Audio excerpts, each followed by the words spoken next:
We have Professor Ramzi with us. So I'm the oldest one. I'm the fat in case you're wondering. We didn't say I wonder. You pointed that out. Well, because that's going to segue into what I'm going to say. So I grew up before the internet. There was such a thing, and so I grew up without mentors because when I think about it, I came to America when I was 17. I had born and raised in Lebanon, then went to Jordan and came here at 17 and went to Santa Clara University.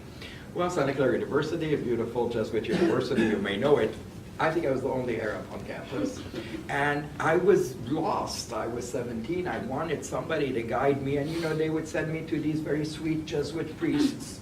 But they would go, oh, you're from Georgia. Not Jordan, Georgia. I look through Georgia. So basically, this is what I went through. And then, things would be happening in the Middle East, and I tried to engage the students in the dorm. And certainly nothing. So there was no mentors for me back in '83 when I came here. And then, I graduated from there and then went to UC Riverside. And I wanted to do my PhD in comparative literature. Nobody knows what al-Muqaran is in Arabic. There's no Arabic professor there. I had to, again, know who's going to be my mentor to help me. I had to work by correspondence with people at UC Berkeley and, try to find somebody. So again, I think those moments, like my undergrad years at Santa Clara and my graduate years at UC Riverside, where I ended up getting my PhD, told me that, God, we need to create mentors where there aren't any. And I think especially being Arab American, I wanted to, I hope I can somehow be a mentor to Arab American kids. So have you seen that change from '83 till now? Are you seeing a shift? Oh, yes. Yeah, alhamdulillah. But I think maybe because a lot of people in my generation grew up without that and so decided, well, if we ever get somewhere, if I get to be a professor at Stanford, I'm going to make myself available to those kids. And alhamdulillah, it's good. Shall I embarrass a kid in this room? Yes. Go ahead. Are you Hinak Abdullah? Abdullah, his life wasn't necessarily poetry of Jubran Khalil Jubran, right? What's your major, Abdullah? Handasa Mechanikiya. They don't do Jubran.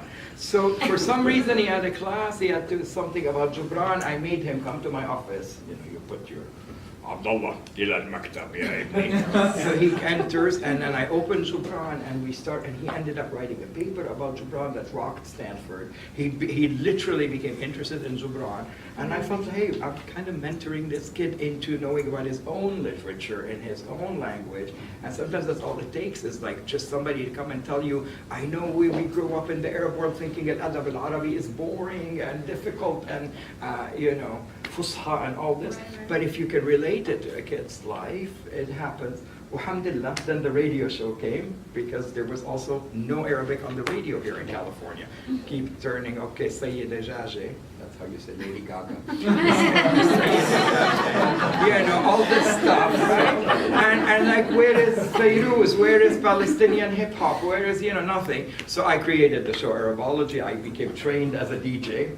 And then again, through the show, you get people coming to you saying, help me, I want to do a show on this or that, especially if it's a marginalized subject, right. Or if it is something.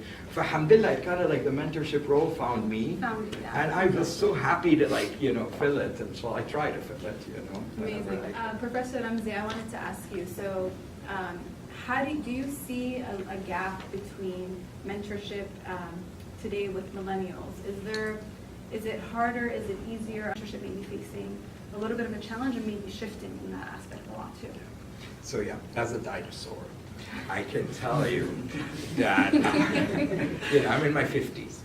And so one of the things I want to tell anybody in their 50s or my generation is we tend to get scared of technology. You're like, oh, إيش هذا إيش بيسوي, Basically, I went through that maybe for a couple of years when the internet came and everything was, and I was older than most people who were doing this stuff. And then I decided, you know what? There's no age. I'm going to embrace technology. And so now I have virtual office hours. Tasneem. انتوا بتشوفيني على السكرين وبحكي معاكي. You can book me online so that like you come في URL but you book me, you show up. And so it helps a lot. Even like one day I was really sick and it was, you know, a very important day that I'd be in the classroom at Stanford and I worked with a kid there. He Skyped me in. I saw everybody saw me, you know, wearing the suit من هون وبيجامة من تحت. You know, and I think, I mean, to address your question, the first thing is for people my generation not to be afraid, because technology has made my ability to mentor, if I have anything to give, much easier, much more accessible. And then, of course, the radio, for example, like, you know, learning to become a DJ and a radio host in my 40s was challenging. Now, you know, I'm FCC cleared to be on the airwaves in America. I got the show. I do my own podcasts. I edit the podcast. It goes viral. It goes viral. We're tweeting. So basically, I mean, to me, the technology has been amazing in terms of bringing me closer to people. And certainly with everything going on in the Arab world, and I do my show, I do Arabic music and culture and interviews, often in English, but sometimes in Arabic. The amount of listeners into Shabab, the Arab Spring generation, post-Arab Spring generation, very disillusioned with what's going on.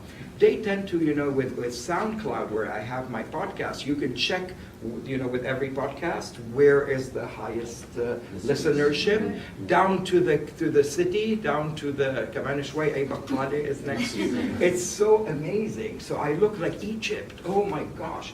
Something like, you know, I mean, I've had shows that have really gone viral, and you look and it's like 50% is Egypt, then America, awesome. then Lebanon, then Jordan, you know, and then countries that, so all these people reach out like by listening to the podcast. Alhamdulillah, over 100 podcasts online, so you can say, I want to learn about Arabic jazz. Well, I have a show about that. You go, you click, you download, you listen, and then they reach out. And so I have this going on with musicians. Ya Bayya, there is so much talent in the Arab world, in you guys' generation. Musicians, haram, they're frustrated. They're so talented. They ooze talent. They create music in like in Syria under the ruins. And they send it to me somehow. They record it. They send me the MP3. I play it on 90.1 FM. So maybe the background noise you hear can actually, the sound effect can add to the potency of the song.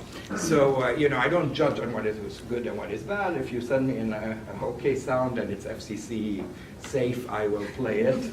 Alhamdulillah, I think this is what it is. So maybe, Dr. Salti, أنت سفيرنا في America. You're our ambassador in America. I didn't set out to be. I just wanted to have a radio show and play, you know, my Fairuz initially. Like this radio show has become a medium and a platform for you to connect with all these But like people. it's sad that like I'm getting old and I'm getting too tired to do a weekly show like I used to and teach full time.